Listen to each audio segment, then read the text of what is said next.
Hello everyone, कैसे हैं आप सब। देखिए, आज मॉर्निंग ब्रेकफास्ट टाइम पर मैं अपने इंस्टाग्राम की डीएम चेक कर रहा था, तभी मेरी नज़र मेरे एक पुराने फॉलोअर के एक क्वेरी पर पड़ी।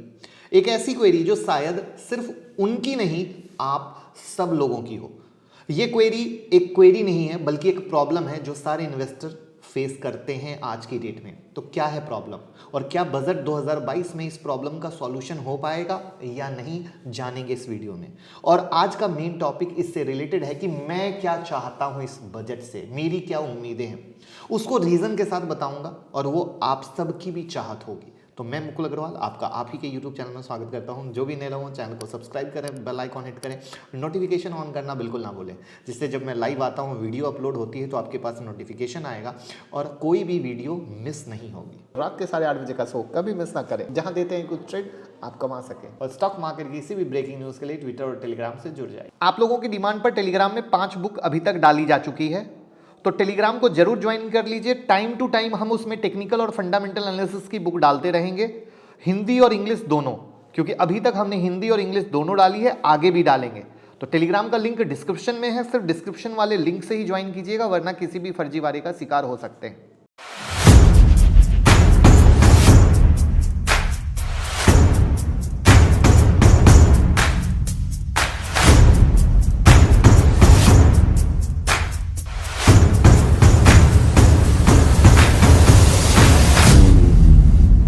तो चलिए उस मैसेज से शुरू करते हैं जो मैसेज मैंने देखा था।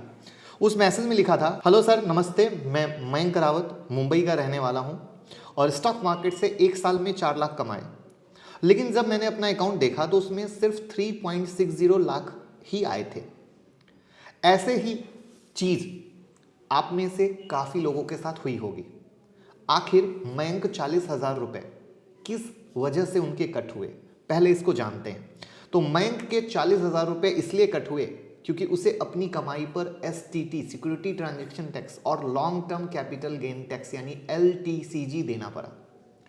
दरअसल जब आप मार्केट में ज्यादा बाय सेल करते हैं, लेन देन करते हैं, तो आप पर security transaction tax, long term capital gain tax यानी एलटीसीजी, और साथ ही साथ इनकम टैक्स भी देना पड़ता है, यानी आप पर 3 टैक्स लगते हैं। और मयंक जी, आपको भी इसी वजह से 40,000 आपके अकाउंट से कटे यानी लॉस हुआ, क्योंकि आप पर भी 3 टैक्स अप्लाई हुए। तो कैसे अप्लाई होते हैं ये टैक्स, इसको जानते हैं। अगर आप 1 लाख रुपए के शेयर सेल करते हैं तो आप पर 25 रुपए एसएसटी चार्ज अप्लाई होता है। 1 साल बाद शेयर सेल करेंगे तो आपकी कमाई 1 लाख से ज्यादा की होगी और आप पर 10% का एलटीसीजी अप्लाई होता है। अगर आपने 1 साल के अंदर 1 लाख कमाए हैं तो शेयर सेल कर दिए तो आप पर 15% का एसटीसीजी अप्लाई होता है।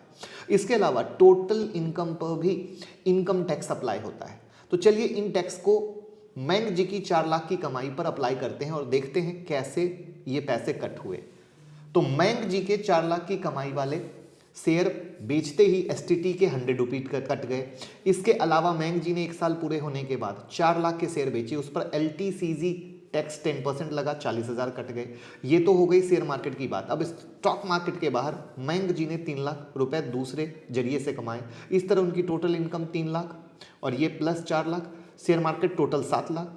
तो पहले 40,000 कट गए थे, अब इनकी बची 7 लाख, 40,000 कट के 6,60,000, यानी 6,60,000 पर अनुभव जी को। तो अब इस 6,60,000 पर मयंक जी को इनकम टैक्स भी देना है। मीन्स आपकी इनकम की भी एक बड़ी हिस्सेदारी टैक्स के रूप में चली जाती है, जो कि आपके लिए काफ़ी तकलीफ देह होती है, क्योंकि स्टॉक मार्केट में पैसा इतनी आसानी से नहीं बनता है। तो हर बार की तरह इस बार भी लाखों इन्वेस्टर 1 फरवरी को होने वाले बजट से 2 बड़ी उम्मीदें लगाए हैं। पहली, एसटीटी खत्म हो, और दूसरी, एलटीसीजी कम किया जाए। लेकिन ऐसा होगा या नहीं, बजट आने के बाद ही पता चलेगा, क्योंकि अगर हम बजट की हिस्ट्री में जाएं तो कई बार इन टैक्स को हटाने की बात की गई है, लेकिन अभी तक हटा नहीं है। 2004 में एलटीसीजी की जगह आया था एसटीटी, लेकिन वसूले जा रहे हैं दोनों टैक्स। दरअसल 2004 में उस समय के वित्त मंत्री पी चिदम्बरम एसटीटी को लॉन्ग टर्म कैपिटल गेन यानी एलटीसीजी की जगह लाए थे, लेकिन एलटीसीजी हटा नहीं। अब इन्वेस्टर को कमाई पर दोनों टैक्स देने पड़ते हैं। उसके बाद जो कुल कमाई बचती है उस पर लगता है इनकम टैक्स। इसलिए या तो एसटीटी को खत्म करें या फिर एलटीसीजी टैक्स को कम किया जाए। इसी के साथ इकोनॉमिक सुधार हो, इकोनॉमिक ग्रोथ मिलेगी तो स्टॉक मार्केट को ग्रोथ होगा।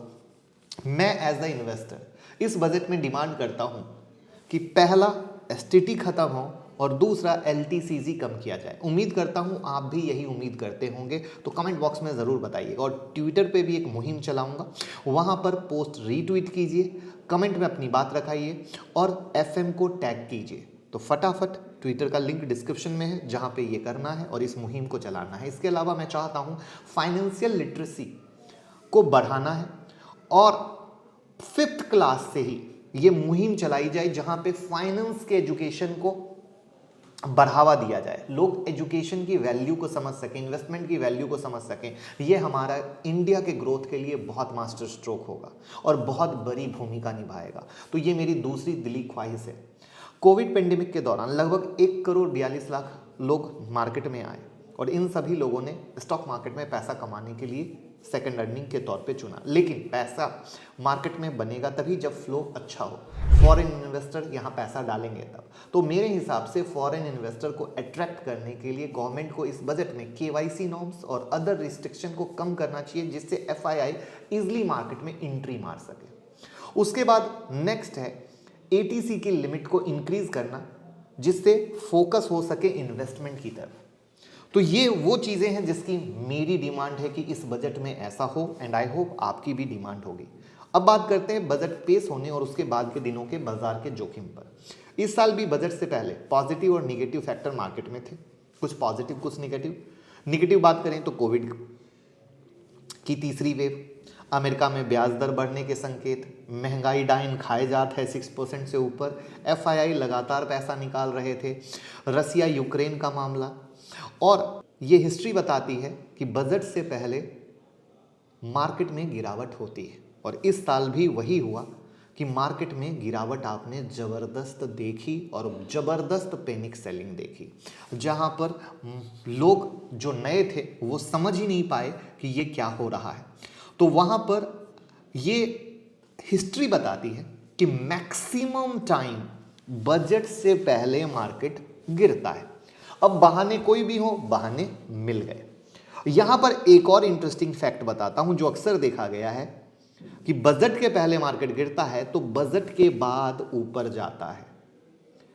जी हां, पहले गिरता है तो बजट के बाद जाता है। तो यहां पर अच्छी चीज ये है कि 70% उम्मीद अब ये है, जो हिस्ट्री कहती है अगेन 10 साल के डेटा फैक्ट के साथ, कि मार्केट ऊपर बजट के बाद जाना चाहिए। लेकिन अब यहां पर है मास्टर स्ट्रोक, क्या ये रिकवरी सस्टेन कर पाएगी या मार्च से जो फेड इंटरेस्ट रेट बढ़ने वाली है उसके बाद वापस मार्केट गिरेगा। तो as a trader, as a investor ये चीज सबसे ज्यादा ध्यान रखिएगा, क्योंकि मार्केट में जब रैली आती है तो लोग एकदम सब कुछ भूल जाते हैं और पूरा एक्साइटमेंट में आ जाते हैं। तो ये चीज हमें बहुत ज्यादा ध्यान देना है। अभी की कंडीशन में मार्केट में संभल के रहना है। बजट के बाद जिस सेक्टर को गवर्नमेंट बढ़ावा देने वाली है उससे रिलेटेड स्टॉक की वीडियो कल लाइव होने वाली है, उस वीडियो को ज़रूर देखिएगा, जहां मैंने उम्मीद की है कि कौन से सेक्टर, कौन सा शेयर उस सेक्टर का बेहतर परफॉर्म कर सकता है, वो मैंने बताने की कोशिश की है। तो वो कल आएगा। अगर आप चैनल सब्सक्राइब नहीं किए हैं तो सब्सक्राइब करके नोटिफिकेशन ऑन कर लीजिएगा, जिससे आप वीडियो मिस नहीं कीजिएगा और उस शेयर पे आप देख सकते हैं नज़रिया। तो ओवरऑल विद रीज़न के साथ मैंने आपको ये बताने की कोशिश की कि मैं इस बजट से क्या उम्मीद करता हूँ, क्यों करता हूँ, और मेरे हिसाब से स्टॉक मार्केट में हर काम करने वाले लोग, जो मैंने एक छोटी सी उम्मीद रखी है, वो सब चाहते होंगे कि बिल्कुल ऐसा हो और आगे आ सके। तो आई होप कि इस बार ऐसा होता है। आपको क्या उम्मीद है, कुछ अच्छा देखने को मिलेगा? कमेंट बॉक्स में ज़रूर बताइएगा। और वीडियो पसंद आई हो तो लाइक कमेंट शेयर कीजिएगा, जिससे मैक्सिमम लोगों को मैंगो पीपल की भाषा में समझ में आ सके कि आखिर क्या है, किस तरीके से है और टैक्स वगैरह किस तरीके से लगता है। Thank you so much.